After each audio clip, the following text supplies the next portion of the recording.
Hello दोस्तों, मैं हूं प्रांजल। सभी का स्वागत करता हूं क्रिप्टो वैल के बिल्कुल फ्रेश वीडियो के अंदर। तो ये वीडियो दोस्तों बहुत ज़्यादा इंपॉर्टेंट है हम सभी इंडियंस के लिए एटलीस्ट यहाँ पर। और अगर आप इंडिया के बाहर से भी देख रहे हो, किसी अदर एक्सचेंज पे भी हो, तो बहुत ज़्यादा इंपॉर्टेंट यहाँ पे होने वाली है। पिछले कुछ टाइम से हमने देखा है कि जब से एफटीएक्स का कोलैप्स हुआ, जिसमें बहुत सारे लोगों का लॉस हुआ था, और वहाँ पे सबसे बड़ी जो प्रॉब्लम निकल के आई थी वो सिर्फ एक ही थी, और वो थी कि जितनी असेट्स उनके पास है उससे ज़्यादा कहीं ना कहीं या तो उनके पास लाइबिलिटी है, या फिर जो असेट्स हैं यूजर्स की वो उनके पास बैकअप में नहीं है।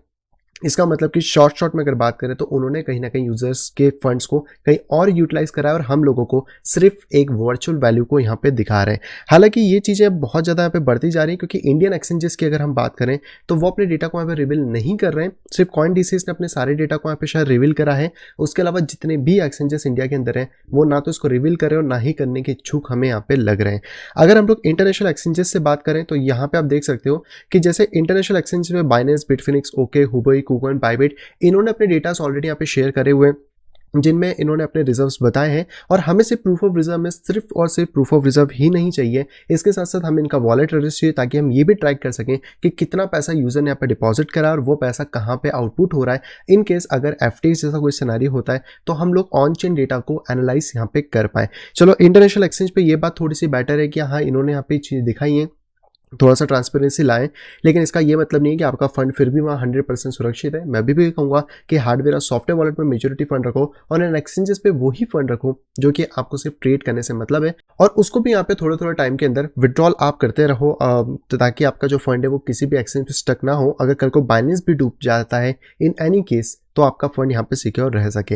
अगर इंडियन एक्सचेंजेस की बात करें तो देखो, CoinDCX के अलावा किसी और ने यहाँ पे डेटास नहीं दिए, ना वॉलेट एड्रेस, ना फिर उनका आप कह सकते हो प्रूफ ऑफ रिजर्व्स और बाकी सारी चीज़ें। WazirX की बात करें तो WazirX ने आपको बोला कि हम थर्ड पार्टी वेंडर से अश्योरिटी कराएंगे, मतलब ऑडिट कराएंगे, पर यार थर्ड पार्टी का हम कैसे भरोसा करें। यही जो गेम प्ले था ये बेसिकली यहाँ पे खेला है CoinSwitch कुबेर ने, और यहाँ पे इन्होंने बोला है कि हम INMACS, जो कि एक कंपनी 38 ईयर्स पुरानी है, रजिस्टर्ड कंपनी इंडिया की, उससे थर्ड पार्टी ऑडिट कराए हैं। और 4 नवंबर 2022 को ये रिपोर्ट निकल के आई है कि CoinSwitch कुबेर के पास ज़्यादा ही फंड है जितना कि यूजर्स वहाँ पे होल्ड करते हैं। तो यार 4 नवंबर के बाद के फंड का क्या हुआ, इस पॉइंट पे पहली बात। और दूसरी बात कि हम इस कंपनी पे कैसे ट्रस्ट कर सकते हैं, भले एक रजिस्टर्ड कंपनियों पर हम सभी को पता है करप्शन कहीं ना कहीं होता है। अगर इतनी ही दिक्कत है और इतना ही ज़्यादा ऑडिट करा रहे हो तो एक वॉलेट एड्रेस पब्लिक करने में इनका क्या जाता है। वॉलेट एड्रेस ही तो पब्लिक करना है। WazirX की बात हो रही है, CoinSwitch कुबेर की बात हो रही है, बिटबीनेस की बात हो रही है, डेल्टा एक्सचेंज की बात हो रही है, यूनोकॉइन की बात हो रही है, बहुत सारे एक्सचेंजेस। तो यहाँ पर ये इंडियन एक्सचेंजेस कुछ ना कुछ चीज़ें छुपा रहे हैं और हम लोगों को नहीं बताना चाह रहे हैं। और थर्ड पार्टी ऑडिट का हम क्या करेंगे, हमें सीधे वॉलेट एड्रेस हो, हमें सीधे प्रूफ ऑफ रिजर्व्स की डिटेल्स हो। हालांकि देखो, ये डिटेल्स दे भी देंगे ना तो भी हम इन पर भरोसा नहीं करने वाले, चाहे इंडियन हो या इंटरनेशनल एक्सचेंजेस हो। तो मैं कहूँगा डेक्सेस पे शिफ्ट होना स्टार्ट करो, वो ज़्यादा बेटर है। फंड की कस्टडी खुद लेना स्टार्ट करो, सेल्फ कस्टडी रखो, वो ज़्यादा बेटर है। CoinDCS ने यहाँ पे अपने फंड्स, लाइबिलिटी और सारी चीज़ें बताई हैं। इवन दैट ये भी बताया कि एफटीएक्स एलिमेंडा में इनका कोई भी एक्सपोजर नहीं था। इनके पास $140 मिलियन की फंडिंग है, जिससे कि 4 से 5 साल तक अगर इनका रेवेन्यू नहीं भी आता है, जीरो रेवेन्यू होता है, तो भी ये ऑपरेट कर सकते हैं। और वहीं पे इन्होंने अपने जो लाइबिलिटी और रेशियोज हैं उसको भी यहाँ पर ऑलरेडी बता रखा है। बट इनका जो वॉलेट एड्रेस था वो मुझे दिखा नहीं, मे भी शायद किसी अपडेट में डाला होगा, तो मैं आपको डेफिनेटली टेलीग्राम पे शेयर कर दूंगा। टेलीग्राम पे ज्वाइन करके आप यहाँ पे रख सकते हो, चाहे फिर वो यहाँ पे WazirX हो, चाहे वो CoinSwitch कुबेर हो, या फिर आपका यूनोकॉइन हो, डेल्टा हो, बिटबीएनएस हो। सभी एक्सचेंजेस कहीं ना कहीं बहुत सारी चीज छुपा रहे हैं, और एक ऑडिट देने के लिए इनको इतना टाइम लग रहा है जैसे कि इनसे करोड़ों रुपए की संपत्ति यहाँ पे मांग ली गई है। तो ये सारी चीज़ चल रही है, और इसी के लिए मैंने कहा था कि प्रूफ ऑफ रिजर्व अगर आपको कोई भी एक्सचेंज देने के लिए मना यहाँ पे कर देता है। हालांकि देखो, एक्सचेंजेस से भी डायरेक्टली सवाल पूछ रहे हैं कि कहाँ है भाई आप सबके proof of reserve, wallet addresses कहाँ पर है। सारी चीज़ें हमें चाहिए, क्योंकि यूज़र का पैसा है, तो यूज़र को ये जानने का पूरा हक है कि ये सारी चीज़ें आखिरकार कहाँ पर हैं।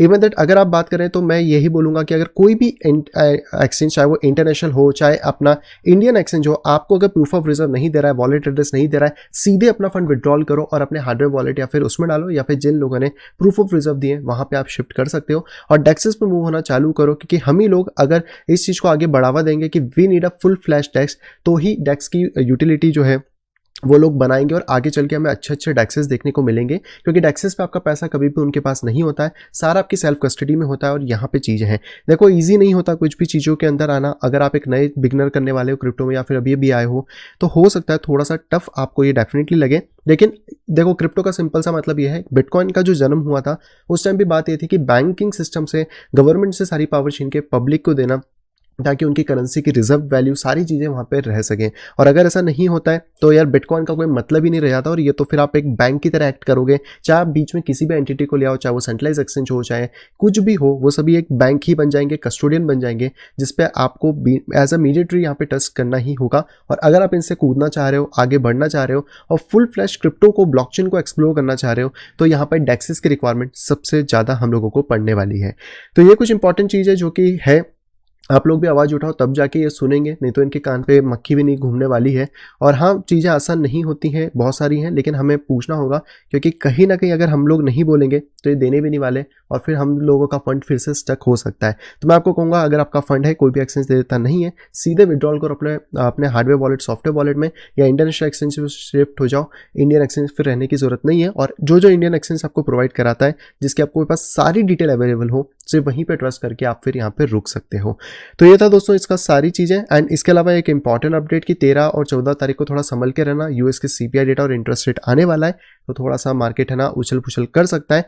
मैं शायद पूरे वीक ढंग से वीडियोस ना भी डाल पाऊँ, तो आप इसके लिए अपडेटेड रहना, पर कोशिश करूँगा आपको वीडियोस टाइम पे यहाँ पे मिल जाए, जितना भी पॉसिबल मुझसे यहाँ पे हो पाएगा। आई होप दोस्तों सभी को यहाँ पे पसंद होगी। दोस्तों अगर वीडियो पसंद तो प्लीज वीडियो को लाइक करेगा। अगर अभी तक अपने चैनल अपने फैमिली या फ्रेंड के साथ शेयर नहीं कराए तो तुरंत जाए शेयर करें, ताकि वो लोग भी क्रिप्टो मार्केट से अपडेटेड रह सकें। और अगर आप आए फर्स्ट टाइम इस चैनल के ऊपर तो तुरंत जाइए चैनल को करिए सब्सक्राइब, साइड में देखिए नोटिफिकेशन बेल को दबा के क्लिक करें ऑल के ऊपर, ताकि मेरे आने वाली सभी वीडियो की इन्फॉर्मेशन प्रॉपर टाइम पे पा सकें। तो मैं मिलता आपसे कुछ इंटरेस्टिंग वीडियो के साथ, तब तक have a great day and bye bye.